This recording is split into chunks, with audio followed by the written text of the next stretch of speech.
So what was a buyer looking at when they look at your business? Because that's really the ultimate acid test for a company. Is it sellable? Whether you want to sell it in a year or 20 years, would someone come along and buy your business today? And if so, for how much? And that's really the essence of, I think, a sellable company. For a business owner to go home at night and know that they're building an asset, they're building something that's valuable, more valuable today than it was yesterday. That's something precious. And so we really want to deliver that with the sellability score.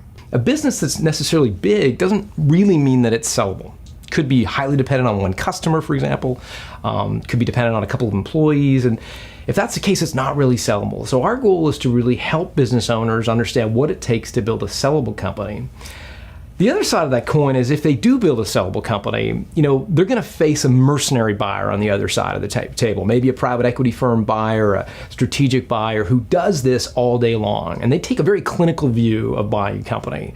They're taking a cold-hearted view of buying your life's work. And so we want to level the playing field. We want to make sure that business owners have the knowledge they need to make sure they can fight back against a mercenary buyer who might take advantage of their relative naivety. You remember Sully, the guy who flew the airplane and landed on the Hudson River?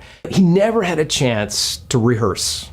He'd done everything there is to do in an airplane, yet he never landed a plane on the Hudson River. In a lot of ways, business owners are in the same boat. We've never had the chance to sell a company in many cases. And so really we want to make sure that you've got all the knowledge you need to have a successful exit.